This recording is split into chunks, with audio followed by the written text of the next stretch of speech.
And I was struggling a little bit this week and actually communicated to staff around this idea that I said, man, I feel like I could almost take the sermon I just preached on Sunday. I could take everywhere where we referenced children, simply put in youth or teenagers, and like, boom, my sermon's written. Let's just keep going. But life isn't really that simple. I had something happen this week that kind of stopped me in my tracks. And it was the morning time. We were trying to get out the door. And Mia, our 4-year-old, had come across a flashlight. Now, as soon as I saw her, I knew what was going on. And so sure enough, she ran into the bathroom. I thought she was like going to potty before we left. But I noticed that she started like messing with the rug in the bathroom was kind of in her way, and the stool that we pulled to the sink was kind of in her way. And I knew what was happening. She was trying to get everything situated in the bathroom the way it needed to be so she could go in and turn the lights off and be in the bathroom alone with the flashlight. So I kind of popped in because we literally are like trying to get out the door. So I kind of popped in and I was like, Mia, baby, I was like, well, what are you doing? And she's like, I'm trying to move, she's kind of grunting and struggling. She's like, I'm trying to move this stool, And I was like, baby, are you trying to get it dark in here so you can turn on your flashlight? And she said, yes, I am. So thankfully in that moment, I wasn't like super stressed to leave or anything. So I was like, all right, let me help you. So I moved some of the stuff. I straightened the rug. I moved the stool out of the way. And so I was about to turn the light off and close the door. And I asked her, I said, do you want me to leave or do you want me to stay in here with you? And she thought for a second and she said, no, I want you to stay in here with me. I want us to be together. I was like, okay. So we closed the doors, we turned the lights off, boom, she turned the lights on, or the flashlight on, and there we were together in the dark bathroom. I couldn't get away from that image as I was thinking about today, because today we're talking about youth, we're talking about teenagers, we're talking about this area of life that is for us, some of us adults, an enigma. Some of us as teens, we're just trying to struggle to get through right now. But I couldn't get away from this little image of my 4-year-old who was saying to me, Daddy, for now I want you to stay with me. Let's be together, because I know a day is coming when I'm going to ask the proverbial question, do you want me to be with you or do you want me to go out? I know one day she's going to say, no, I want you to leave. I know that day is coming. Some of you parents, you already know what I'm talking about. I'm going to go ahead and call her out. I love her so much, Andy. But Andy in middle school, I dropped her off the other day, and I rolled the window down, and I love to just roll the window down and say, baby, I love you. Have a great day. Don't pass gas in class, stuff like that. And on this particular day, middle school, like 3 weeks into middle school, she just stood there, and she looked at me, and she said, so finally I pulled away, In that moment, she was saying to me, Daddy, I don't want you. I want to be able to turn the flashlight on. I want to be by myself. And I had to respect that request. It's been said that teenage years are ridiculously crucial and hard and awkward. One of my favorite quotes is by a teenager. It says, I know already by looking at those ahead of me that this is the last stage of my life where I will be happy to hear the phone ring.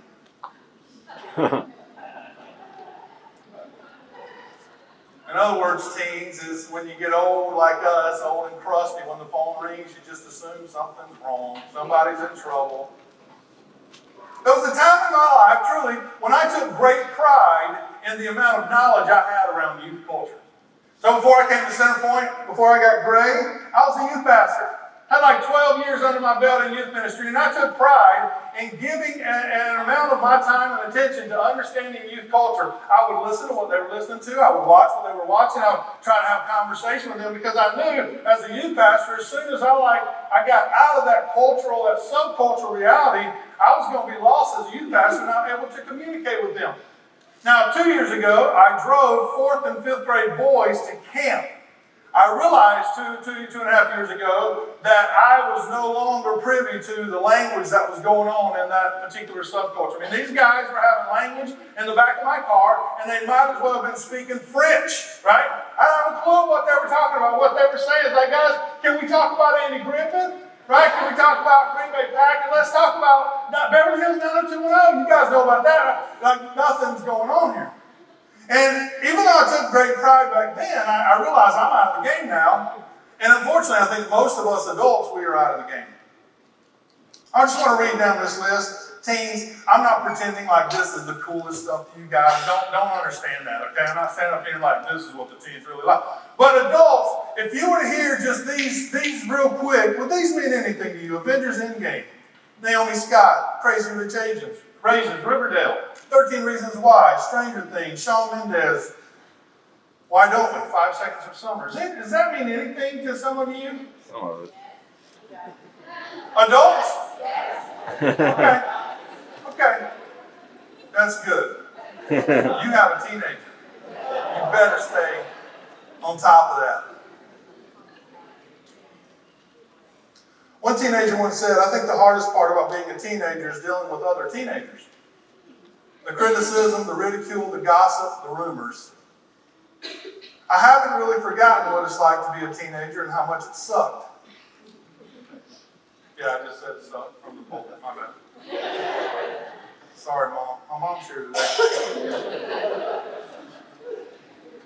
I threw out this challenge last week to us. Could you imagine a church that didn't have a children's ministry, but instead functioned as a body of Christ that ministered to children? That was one of the challenges I felt this past week. I could just apply to youth. Now, I think I can still safely do that. Could you imagine a church that doesn't simply have a youth ministry, but in fact has a church body that ministers to youth? What would that look like? Well, the first thing I wanted to do was to pull back and ask some questions of our teens. And so I got some text messages sent out, understanding how to communicate is different. So when I wanted to gather input from children, I sent emails to parents, right? When you're dealing with teens, you can sidestep the parent. You just send the teens a text and you get directly from them, right? Mom and dad can't filter these responses. So I asked the question, what's currently bringing you joy right now as a teenager? Hanging with friends, socializing, laughing together, being able to make memories, spending time with them, being reminded of God's love. What's the worst part about being a teenager? Having more homework, being at school longer in the afternoon, homework and the stress that I get from it, the pressure of managing your time for school, family, and friends, all the stress that is involved with school, especially the homework being so time-consuming, being a good friend, getting enough sleep, and I quote, I don't get enough sleep these days. We noticed from last week for the children, and now this week for the teens, school, at least as they report, is proven to be one of the biggest stresses in their life. Maybe something's haywire right now. But you got to get smart so you can make a lot of money, so one day you can have the right job. Welcome to the real world, teens. That's what really matters in life. Get smart, get a job, make a lot of money. Says who? You understand your pastor's a little sarcastic, right? What do you love most about Centerpoint? I love how everyone builds each other up. I love when Pastor Fabi preaches on Wednesday nights. I love the staff and my friends and the way they teach about God. It's a church I can really understand. I like the fact that we're really close and we have opportunities to bond with each other. I love how the church tries to get to my generation. I love how our generation is involved. I love how I have role models that I need to help me understand my spiritual journey. Now that last one struck me, and when I realized this week where I was going to be going with that particular quote with you, I honestly got a pit in my stomach. There are times where I'll give you a disclaimer. I'll say, hang on, what I'm about to say sounds really bad, but don't get me, like that kind of thing. And my wife, even she'll say to me, don't disclaim your message. Just get up there and preach it, Deal with it. I got a bit of a pit in my stomach this week when I read that quote and I realized I was going to be where I was going to be going after that quote, because I haven't served in a church that has struggled as hard as we struggle to get adults in our youth. Center Point, your pastor,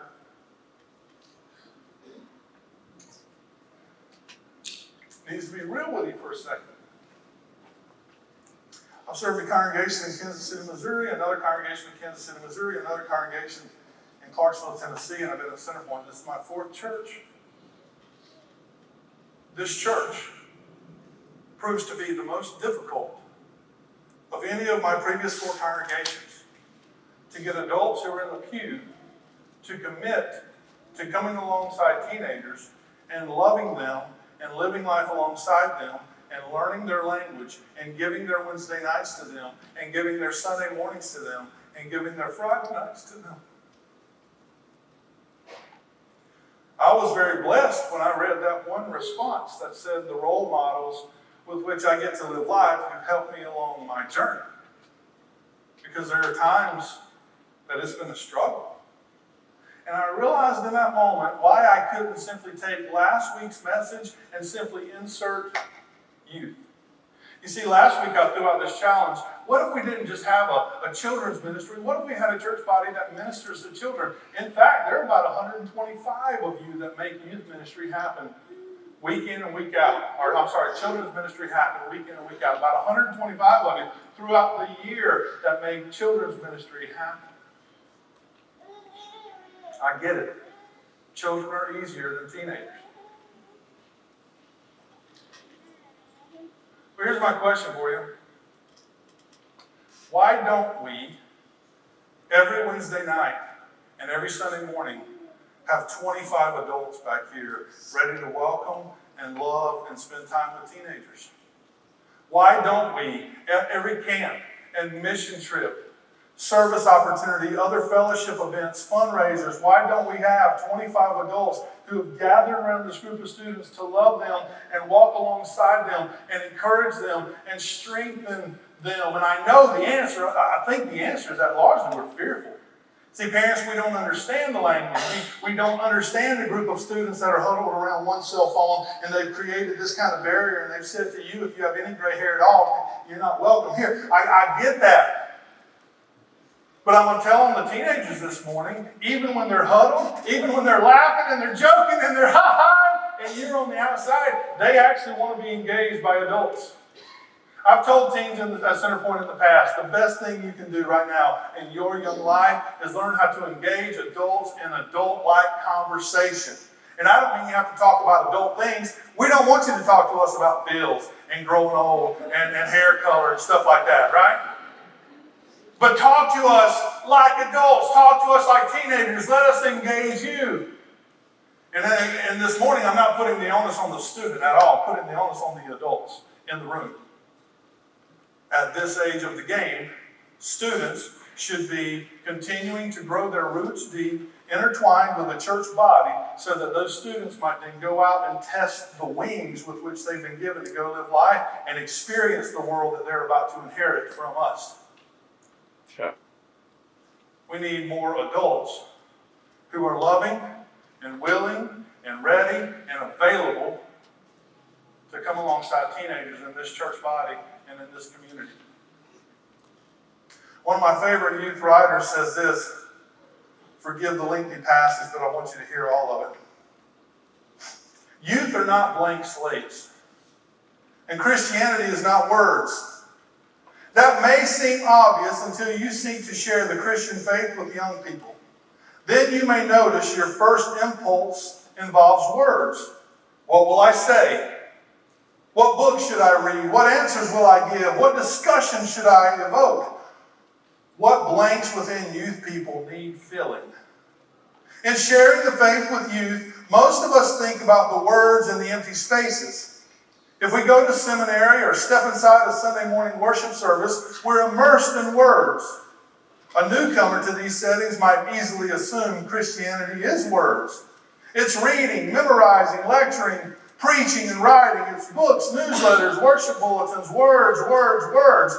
But the central problem in sharing the Christian faith with young people doesn't concern words. It's deeper than that. The real crisis facing those of us who seek to share faith with youth is this. We don't know how to be with young people. We don't know how to be with our kids. We know how to entertain them. We know how to market to them. We know how to test them and statistically measure them, but we've forgotten how to be with them. As a result, today's youth have become more and more isolated, alienated, and left to fend for themselves within the molesting arms of the corporate media culture. This isn't just my opinion. It's the conclusion of every major study on adolescent development over the past 15 years. Consider the words of Kara Miller of the Research Institute, possibly the largest researcher of adolescent development and behavior in North America. Here's her quote. Study after study in the field of youth development makes it clear that the single most important thing that can make a positive difference in the life of a young person is the presence of a caring adult. In spite of that, research shows that most young people don't have enough caring adults in their lives. I am so struck by that statement. The most positive thing that could happen in the life of a young person is to have even just one adult in order to make a positive difference, and most young people don't have enough caring adults in their lives. She said it only takes one, and most don't even have. Sometimes I'm fearful of reading studies and all that kind of stuff because I realize you take a large swath at the nation or the world, and then you try to bring it into a church like Centerpoint, and you go, well, here's the issue. We know that there are three issues that plague young people, and some of these haven't changed over the course of time. How to build and maintain healthy relationships. You know, this generation appears to be more connected than any generation, and by and large, through social media, they are disconnected. But teens today still report that they feel socially isolated, alienated, and lonely. Despite our social connectedness, we live in a world of young people who still feel lonely, and there's no lonelier place to be lonely than in a group of people.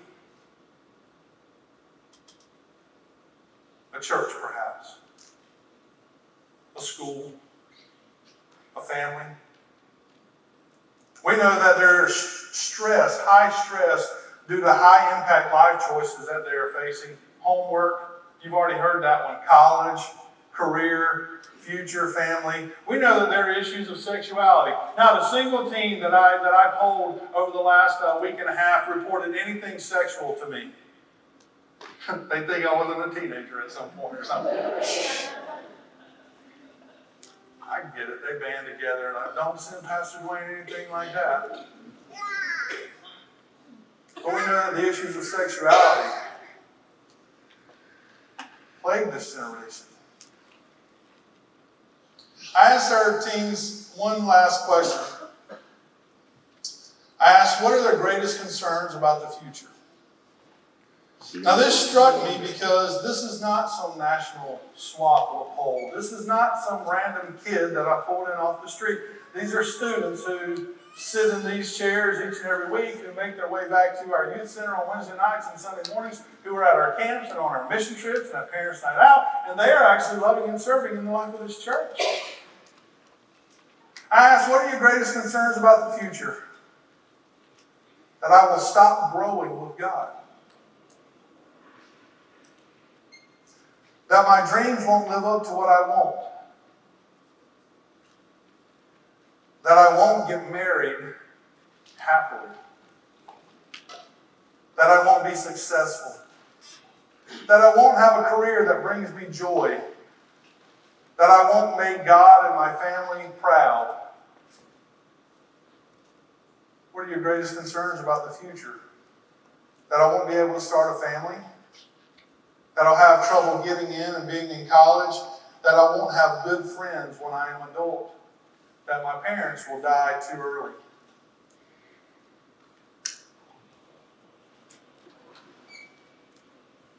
That church sounds to me like a group of young people that need loving, caring, encouraging, supportive brothers and sisters in Christ who are older than they are, coming alongside them and strengthening them and blessing them and serving them. You know whose job that is, Centerpoint? It's our job. It's not the public school's job. It's not the private school's job, even if it's a Christian school. It's our job as the body of Christ to not just have a youth ministry, but to be a church body that ministers to youth. What would it look like for us to create a safe, loving, authentic space where teens can continue to intertwine their roots with this larger body of Christ, so that teens might be able to go out and test their wings as they explore their newfound freedom of dating and driver's license and jobs and future career choices? What would it look like for us as a church to commit to coming alongside our students in such a way that when their roots are too shallow and they fail, they come to a place of embrace. And that when their wings tire out and they fall, they come back to a place of embrace. What would it look like for us to be a grace-filled community that's ready to walk alongside our teenagers, to love them to the kingdom? Sebastian read this word for us this morning. Proverbs 3, 5, and 6. I tipped my hand last week a little bit because I told you that every day that's a good day and we're kind of going and doing and running on all cylinders. I like to issue Proverbs 3, 5, and 6 as a blessing to my own girls. Pastor Javi and Bobby and I this week had a conversation with the staff, and we were talking about this conviction around youth ministry. The goal of youth ministry is not Christian teenagers. The goal of youth ministry is Christian adults who are passing on the faith to future generations. So even when I bless my own children around Proverbs 3, 5, and 6, I can take this same blessing and I can apply it to every teenager that's in our community of faith. Trust in the Lord with all your heart. Commit to the Lord. Everything you have, everything you are, everything you hope to be, commit to Him. Trust in Him with all your heart, and don't lean on your own understanding. Don't put your faith, your hope, your security in your own understanding. Don't lean back on yourself. Trust in the Lord with all your heart. Everything you are, everything you hope to be, everything you will become. Don't lean on your own understanding, because sometimes your roots are not intertwined. Sometimes your roots don't go deep enough. Sometimes your wings will get tired. But in all your ways, if you acknowledge Him, confess Him, obey Him, He will make your path straight. It's not a guarantee. It's a hope that's contained in a promise. If you will honor Him, love Him, serve Him, obey Him greater than you honor and love and serve yourself, or honor and love and serve your peers, honor and love and serve your culture teams, if you obey Him and follow Him and trust in Him with everything, your life will be straight. Even when it's difficult. Even when it's hard, even when all you want to do is cry, even when you're depressed, even when you're struggling to make ends meet, even when the only question you have for God is why, your road will be straightened out by the Lord who loves you. Teens, I tell you that today so that the adults in this room can overhear that, because even adults, we tend to lean in on ourselves, trust ourselves. We know what we want to do. We know what we want out of life. Centerpoint, we have work to do as it relates to the ministry of the young people in this body and in the community around us. And thankfully, God has blessed us with some incredible leadership in this area. We've got to grow so that we continue to go to the 80,000 young people under the age of 18 who live within a 10-mile radius of this building. Did you hear me? The 80,000 young people who live within a 10-mile radius of this building. God has blessed this church with two incredible individuals, Pastor Javier and Pastor Fabiano. They're going to come today. They're going to close us out around their heart for youth ministry, their love for students, and how youth ministry fits within the broader context of the life of this church. We are blessed to have them in our midst, but it's not a job they can do on their own. Are you with me? Say, uh-huh. Everybody put your hands together, say your love for Pastor Javier.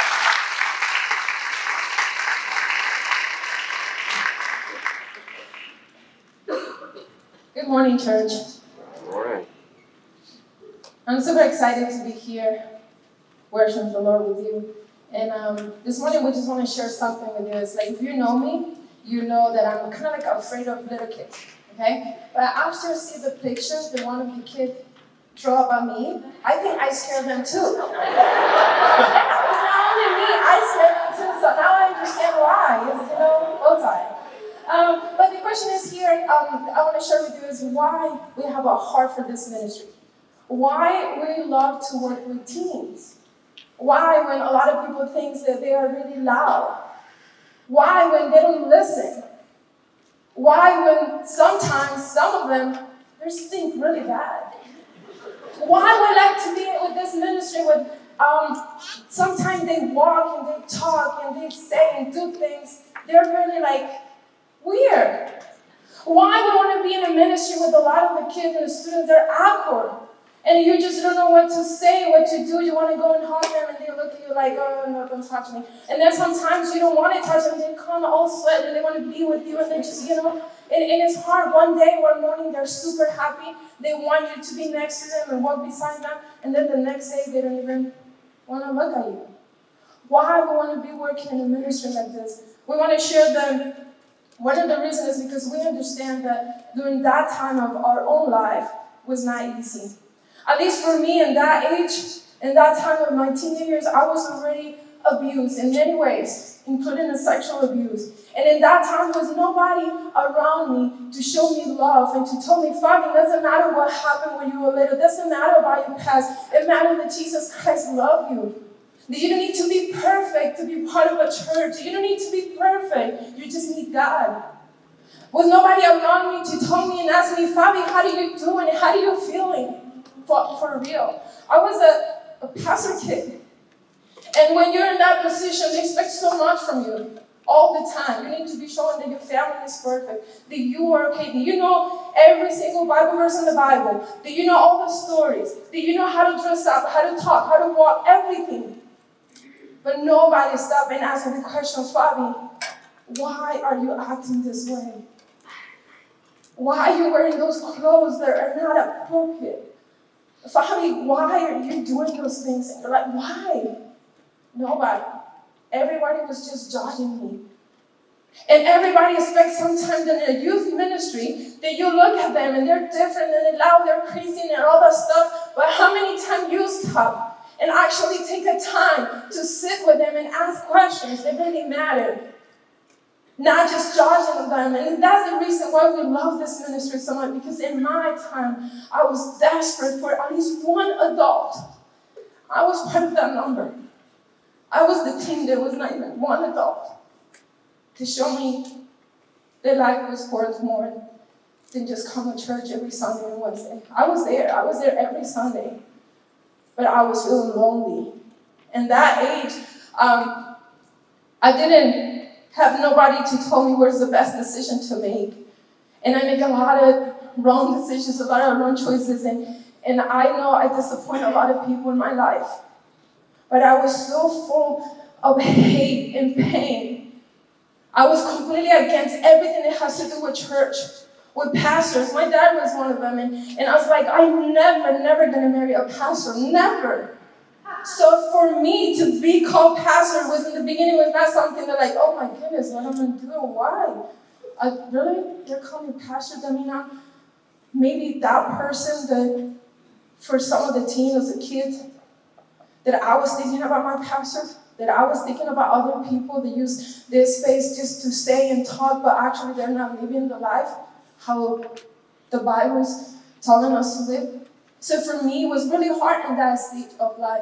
And that's why when I was growing up, I'm like, what am I going to do in my life? What am I going to do? I want to be a doctor. I want a year of medicine school. And this is what I'm going to do. And you know what was crazy? I want to work with dead people. Because I'm like, I know they're not going to hurt me. I'm just going to let the family know what happened, why they're in that table. That was my dream. I was so afraid of leaving people that I didn't want to do nothing with them. And then I received the calling to work with students, and in the beginning it was hard, but I'm like, no, because I remember that ministry, it was empty in my life, and I want to be part of that person, the loving adult. They're going to be walking beside some of the students. We want to have a ministry that is not only with a lot of kids on Wednesdays and Sundays.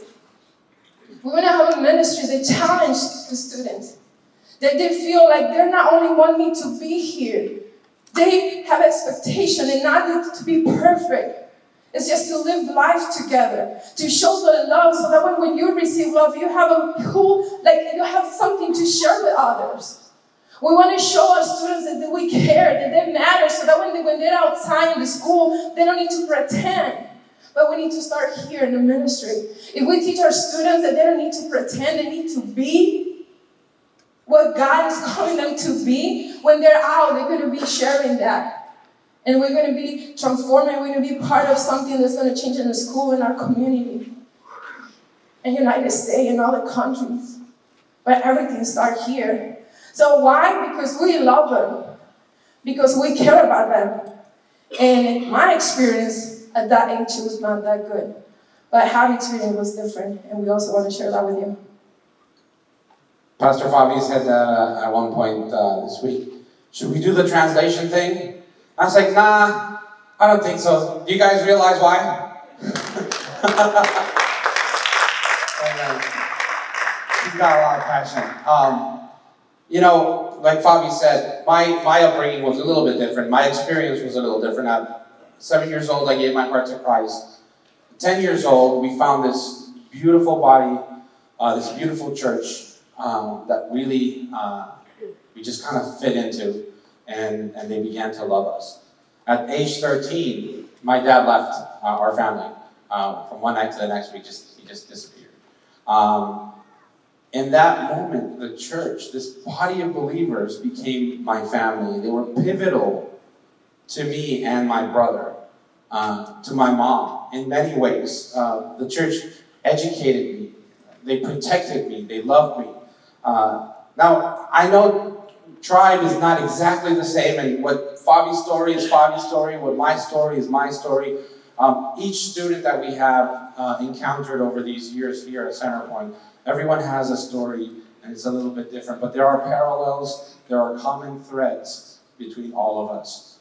And in that age, that time, these teenage years, there are so many life-altering events.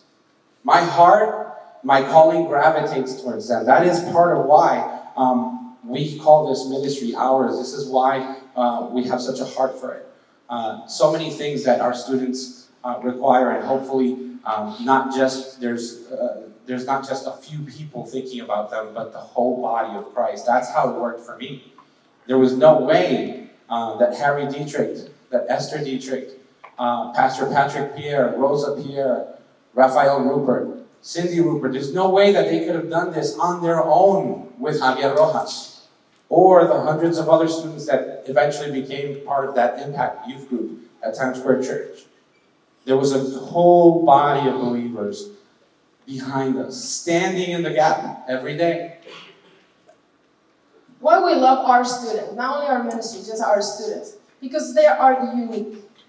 Each of them are completely different. We were preaching this last Wednesday about how can we make a good dish, right? I don't know what is your favorite food. You know that mine is soup. I love soup.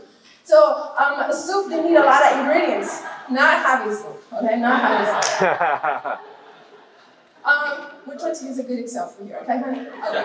So, I love soup. So when you want to make a really good soup, you need to put a lot of ingredients in there. A lot. You can't just put salt, pepper, and a little bit of potato and carrots. No, you need a lot of stuff. So at the end, even if there's some stuff that you don't like to eat, the flavor of that soup is amazing and unique, right? So I don't know you, but when a grandma or mom, they give you a recipe to follow up and make the same soup or the same dish, sometimes you do it and you check, like, oh, I don't have that. Well, but I can use this. Oh, wait, I can use this. And you start making your own recipe. You're not following instructions. You think you are, but then you choose what to put in that, right? So we were preaching with the students that that's how we are. Each student is one of those ingredients. And to make something good, we need to accept that we need that ingredient. We need to love them. Because if it's not, the soup is not going to be complete. Each of our students is unique. Some of them are really tall, another one is really short. Some of them are really loud, another one are super smart. Some of them they don't even know what math is. But that's okay, because I don't like math either. But I'm saying it's each of them, they're completely different. They need different things, and we love them. Each of them. Why? Because we're preparing a good soup. Church, we need each student to make a good soup. But we're not talking only the students that we're here. We need to reach out to those students that are outside. And they're unique. And they need to be part of a church. They need to be part of this body. They need to know that we need them. I need my ears. I need every part of my body to be able to walk, to be able to go places, to be able to do what God is calling me to do as a church, as a youth ministry. We need all of the students, all of them, to be part of this. So we can't just say like, oh, because you don't know how to do this, you're not welcome. Just because you're different, because you're this and that. No. I'm part of the Super Center Point Church. You know my accent, and you know you love it. You know, I'm unique. Sometimes you understand what I'm saying, sometimes not, but who cares? I'm unique. I need to get better in English, and you need to get better in Spanish. Why? Why we love our students? Because they're not the future. They're the present. That's for now. My kids are not going to become my kids in the future. They're my kids right now, and they're dealing with things, heavy stuff right now. So I need you as a parent. I need you in my kids' life now, not in the future. I need you now. Our students, they're having maybe they don't want to admit it, but they're walking every day with a sign to say, love me, pay attention to me, don't judge me, care for me. They don't like to say it all the time because, at that age, you know what you're doing. You don't want to listen to anybody. You want to do whatever you want and you feel that day. But actually deep inside, because you remember that time when you're pretending that everything was fine, but actually not. When every time that you go to school, you need to put a mask and you fake that everything is fine and you take a picture and you have to make sure that everything that's around the picture is perfect so you can publish that picture. Because if actually people come to your room, they're going to see that it's a mess. If some people come to your life, they're going to see that your life is not perfect. But this is teaching our kids to pretend to be something they're not, just to receive a like. But why they're so desperate looking for these things outside is because something is missing. And maybe it's here. Maybe it's home. Maybe it's church. That we're not taking the time to remind them that they don't need a like. They need to be cool for Christ. They need to be cool for Him, right, not for social media. So that's in us. That's why we love our students, because we need them, because we learn from them. Because I remember one time I was their age, and I was desperate for somebody to give attention. And when I found out that I was valuable, that I was enough, was a life changer for me. And that's why we love them, because we know that we need them, but also they need us. Pastor Dwayne also asked us about how this ministry, how these students fit with the greater church, the greater church body today. And in all honesty, I know sometimes you can't really tell, but our students at this age, when they're teenagers, they want to feel part of the body. They want to feel useful. Now, there's a difference between being used and being useful. I mean, we all know that. And they're still trying to understand that among many other things in life. But they do love that feeling of being useful, of being able to do something, and then someone saying, hey, you did a great job. If you weren't here, I might not have been able to do this. Thank you for doing that.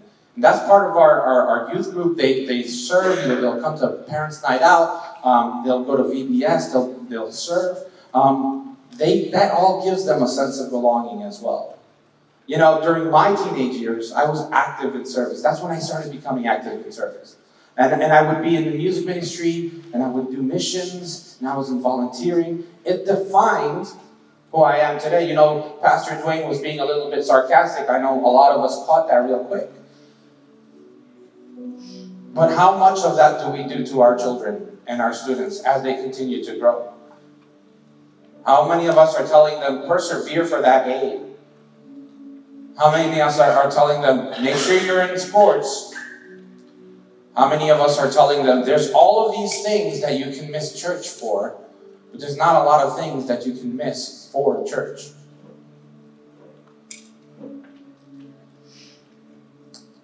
I learned at Times Square Church that I don't live for myself, that I live for others, that God takes care of me, and He'll use people to do that. And that was an important thing for me to learn. And I think that our students need to learn that for tomorrow. And as Pastor Fabi said, they need to learn that today. And we need to teach them that. We need to show them by example. We need to reach in and touch each and every one of these students. They can't do that on their own. They can't learn that on their own. They can't learn that by mistake. It all has to be on purpose. We want our students to grow, as Pastor Dwayne said, and I have this written down, into godly adults that love others. Isn't that a nation you want to live in? Isn't that a world you want to live in? Don't you want that in your neighborhood? Adults that love each other? Absolutely, I do. They're well on their way. Let's help them along. We talked about the recipe for love. I want to read from this book that we received at NYC. It's called Love Lived. I'm going to close out with this text, and I'll hand it over to Fabi. It says, when you add all the ingredients of your youth group and mix them into the church, you get a new recipe for something different but still amazing. Also, when you mix the adults of your church with the youth group, a new and beautiful dish of love is created. The same is true if you add the right adults into the youth group. When you are mixed with the right people, you become a different person, a growing person, a mature person. That's the recipe for love. All by yourself, you will not be able to accomplish as much as you can when you work together with others in your church. Work together. Mix it up. Stir the pot and follow the recipe for love. Try it, and you will taste and see that the Lord is good. Amen, church? We're going to close just saying that we need you. We need you as a ministry. We need you as a pastor. We need you guys. We need parents, uncles, aunts, grandparents. We need a group of people that say yes to pray for our students, but not for our ministry in general, just to receive an email every week to say, these are the students that we're going to be praying this week. These are the prayer requests that we need you to be praying, crying out to the Lord, so those can be answered. We need them. We need people that say, we don't have time to go to church. We don't have time. We don't feel comfortable to be in the youth area, but I like to pray. I can spend like 20, 10, 30, whatever time that you want, specific praying for this ministry. And again, not in general. I'm talking about having a list of names and pray for prayer requests that they are writing down every week. We also need more mentors. Right now, we are starting with a program that we start praying in May, the beginning of the year. And was to put a team together, a mentor, that every student in our ministry have a mentor, not only for a couple months, somebody that can walk beside them for the rest of their life. That means when they get married, when they have kids, they can send you a picture and say, hey, look, I just had a baby. Hey, look, I have another baby. Hey, I'm from my number 6. We want you to be part of their life, not only here, just for many, many years. We need you. Right now, we only have a number of 17 mentors. And for the last couple of Wednesdays in our service, only in the youth service, not in general, just in the youth service, we're receiving 47 to 53 kids on Wednesday. What does that mean? That 17, they're not going to be able to help us to reach out just the group that are coming on Wednesday. And in this number is not the one that only come on Sundays, or the one that come 2 or 3 times a month, or the one that only come for camp, because they're still part of this church. So we actually have a number of 95 students that they are come during the year, and we see them at least 3 or 4 times a year. So that means at least we need 95 adults to say, yes, I want to be a mentor. I'm not perfect. My family is not perfect. My marriage is not perfect. But I want to walk beside the students. I want to reach out. I want to send a text. I want to send a card for their birthdays. If they're playing any sport or they acting, I just want to go and sit there and they know that we are here. The church is there in school, in sport, at home, and their birthdays. There are a lot of students that the parents are not part of their family. So we need men that they can teach our students how to change a tire in the car. We need men in their life, in the life of their students, that they can teach you how to date a girl. How is the right way to treat a woman? We need women that they can tell our girls why we need to walk in a specific way. How much we value, like how much we're worth. We need women that tell our girls, you're beautiful, you're awesome, you're perfect. You don't have to do things so you'll be accepted in a specific group. Also, the boy thinks you're hot. No, you are already beautiful. So we need you. So as a youth pastor, we're here to say, please, contact us. Send a text, an email. Talk to us. I know kids freak me out. And maybe teenagers freak you out. But it's okay. Just pray for them. Let us know that you want to be praying for them. Let us know that you're willing to move a little bit to a side that maybe it's not so comfortable for you. But just to show them that there's hope. We want our students to know it can be possible to have a family. They're divorced or single moms. They don't have to be all the time like that. We want to build a generation that can believe their mom and dad and kids. It's okay. They had Christmas with a family, full family. It's okay. And because of that, we need you. I don't mean to put you sad. I don't mean to make you feel bad. I'm just with my heart completely open to say, please. Because we don't know for how long we're going to be here. We don't know for how long God is going to tell us this is the place that you need to be. But for many years, even if it's 2, 3, 10, 20 years, imagine probably with 20 more years be here with the youth. I don't know, but well, we don't ever know. But no matter who is here, who is working with the youth, we want to just remind you that we need you, our teenagers, our college students. They need you. We have a lot of college students that are by themselves here in Orlando.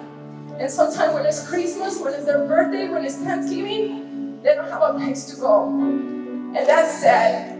So we want to be that family for them. God bless you, and we love you very, very much.